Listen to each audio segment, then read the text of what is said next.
Bonjour à toutes et à tous et bienvenue dans cette nouvelle vidéo. Dans cette vidéo, nous allons voir un sujet important dans la numismatique.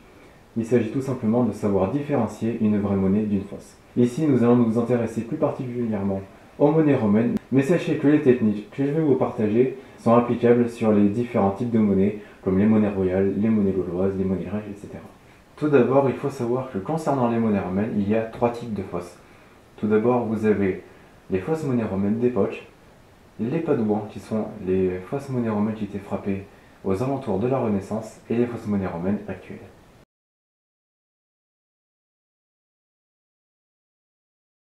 Donc il y a deux catégories, les monnaies romaines fourrées et les imitations barbares. Donc commençons par la première catégorie de fausses monnaies d'époque, les monnaies romaines fourrées.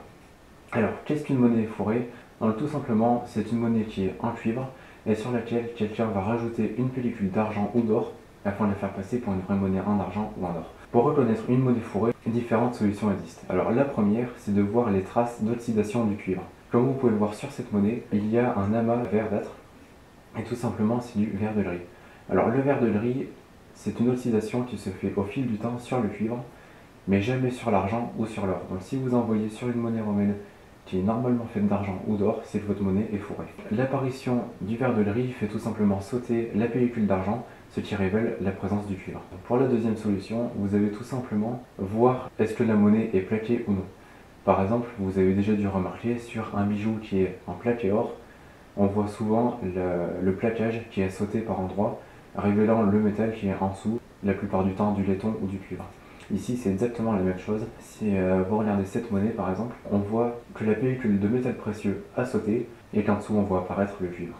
Enfin, il existe une troisième solution, c'est tout simplement la pesée.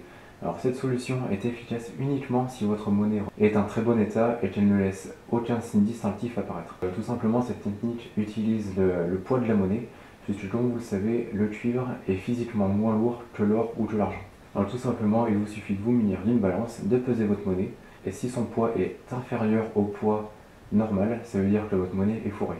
Attention toutefois, il arrive souvent que certaines monnaies non fourrées aient un poids inférieur aux normes, puisque tout simplement ces monnaies sont usées, ou alors elles ont des manques au niveau de la tranche. C'est pourquoi cette troisième méthode, il vaut mieux l'utiliser uniquement si vous n'avez pas d'autre choix, car il n'est pas totalement fiable non plus. Concernant la deuxième catégorie de fausses monnaies romaines d'époque, vous avez les imitations barbares. Comme leur nom l'indique, les imitations barbares étaient des monnaies fabriquées par les barbares. Alors les barbares, ce n'est pas quelqu'un de cruel qui va tuer son voisin à coups de hache, c'est tout simplement une personne qui ne fait pas partie de l'Empire romain. En effet, c'était le surnom que les Romains donnaient aux étrangers, tout simplement. Ces monnaies se caractérisent par un style dégénéré, un style aigu et un style brouillon. Comme vous pouvez le voir juste ici, vous avez à gauche un antoninien de Tétricus Ier et à droite une imitation d'un antoninien de Tétricus Ier.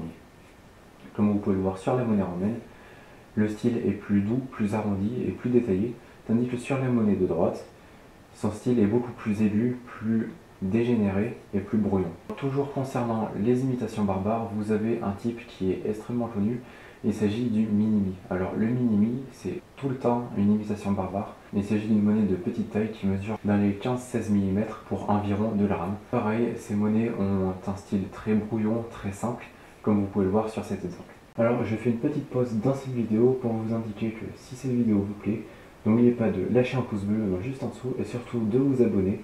Donc c'est très simple, cliquez sur le bouton s'abonner et surtout activez la cloche des notifications en appuyant sur la petite cloche où c'est écrit toutes. C'est bon, c'est fait? Bien, je vous fais confiance. Reprenons maintenant la vidéo.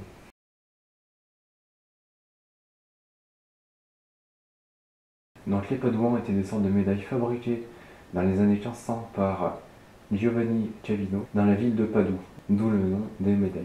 Alors ces objets reprennent exactement les mêmes traits que certaines monnaies romaines, notamment des sesterces pour la plupart. Toutefois, elles ont un diamètre qui est légèrement supérieur et surtout elles ont un style très différent.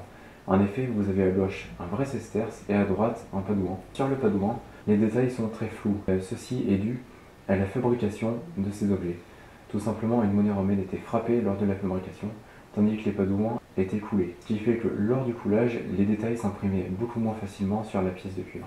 Donc cette différence est une solution très simple pour réussir à différencier les deux types. N'oubliez pas, tout simplement, vérifier est-ce que les détails sont flous ou non. Également, lorsque vous regardez un padoin, cet objet vous paraît beaucoup plus récent, c'est tout à fait normal, même s'il a déjà quelques centaines d'années, il est beaucoup plus récent qu'une monnaie romaine. Et également, il vous paraît de meilleure qualité avec beaucoup plus de détails. Donc ceci vous mettra forcément sur la piste qu'il s'agit d'un padoin et non d'une vraie monnaie romaine.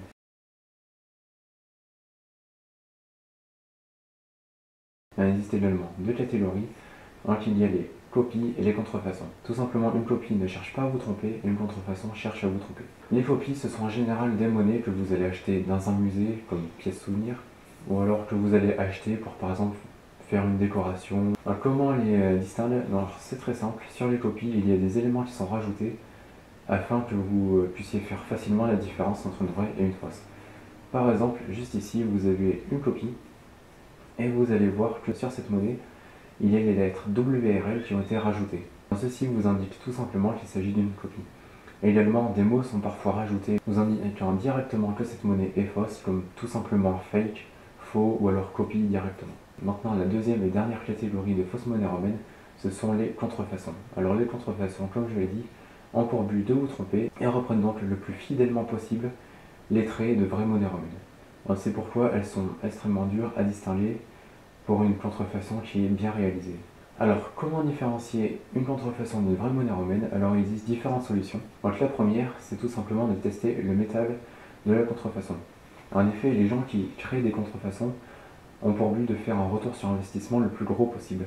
C'est pourquoi ils n'utilisent pas forcément le métal adapté. Par exemple, s'ils veulent faire la contrefaçon d'un auréus, ils ne vont pas forcément utiliser de l'or, mais par exemple du laiton ou un métal qui est doré. Alors, tout simplement, je vous invite à faire un test chimique. Donc il existe différents kits en vente sur internet, donc je vous invite à vous en procurer un et à tester directement votre monnaie. Si le métal ne correspond pas, il s'agira d'une fausse. Si le métal correspond, soit c'est une fausse, soit c'est une contrefaçon également. Cette solution sert de base, mais il faut qu'elle soit couplée à d'autres vérifications. La deuxième vérification, c'est de tester est-ce que les caractéristiques de votre monnaie concordent. Par exemple, si vous avez un auréus, est-ce qu'il fait réellement 18-19 mm? S'il fait plus ou s'il fait moins, il va y avoir un problème. Également, est-ce qu'il fait le bon poids?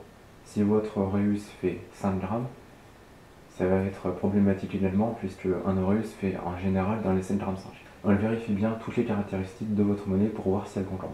La troisième technique, analyser les traits de votre monnaie. Comme je vous l'ai dit pour les imitations barbares, les Romains avaient leur propre style, qui est un style très doux, très arrondi. Parfois sur les contrefaçons, il n'est pas forcément très bien repris. Et c'est grâce à ce style, à cette différence surtout, que l'on peut voir s'il s'agit d'une contrefaçon ou d'une vraie monnaie. D'ailleurs, cette méthode est probablement la plus facile à utiliser puisqu'un coup d'œil suffit. Toutefois, elle requiert de l'expérience, donc si vous êtes débutant, ça risque d'être un petit peu difficile pour vous. Mais toutefois, n'hésitez pas à demander à un professionnel son expertise tout simplement. D'ailleurs, si vous avez un problème, que vous ne savez pas si votre monnaie est vraie ou pas, n'hésitez pas à m'envoyer un message, donc soit par Instagram, soit par mail directement, et je vous aiderai du mieux que je peux. La quatrième technique, c'est tout simplement d'analyser l'aspect de la monnaie.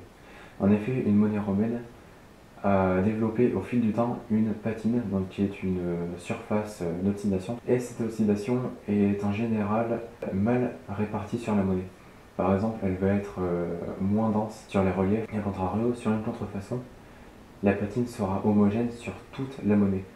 Par exemple, voici une contrefaçon, et si vous regardez bien, il n'y a pas un seul endroit qui diffère concernant la patine. Donc aussi, regardez les détails de votre monnaie. Est-ce que les détails sont flous ou est-ce qu'ils sont au contraire trop bien faits? En général, sur une contrefaçon, ils sont trop bien faits justement. Je vous le redis une deuxième fois, mais n'hésitez pas à me contacter si vous avez besoin d'aide pour une authentification ou pour une identification. Et voilà, cette vidéo est maintenant terminée. Alors, j'espère que cette vidéo vous aura été utile et surtout qu'elle vous évitera bien des erreurs par la suite. Donc, si cette vidéo vous a plu, n'hésitez pas à lâcher un pouce bleu, à vous abonner en activant la cloche des notifications. Également, n'oubliez pas de laisser un commentaire, de peut-être me donner votre avis sur la vidéo ou me dire directement quel sujet de vidéo vous aimeriez bien que je fasse. Également, n'oubliez pas de partager cette vidéo, ça sera extrêmement utile puisque ça me permettra de me faire connaître beaucoup plus facilement. Également, et comme d'habitude, vous retrouverez dans la description, donc juste sous la vidéo, le lien de mon site internet empiredesmonnaies.fr et vous retrouverez également le lien vers un e-book totalement gratuit qui est autour de la monnaie romaine. C'est un e-book qui vous parle de tous les sujets entourant les monnaies romaines. Donc si vous le voulez, Vous avez juste à me le demander par mail et je vous l'envoie totalement gratuitement. Si vous voulez voir plus de vidéos, allez directement sur ma chaîne YouTube ou alors vous avez des vidéos qui s'affichent à gauche et à droite. Au milieu, vous pouvez vous abonner en cliquant directement sur ma photo. Allez, je vous dis à bientôt dans une prochaine vidéo. Salut!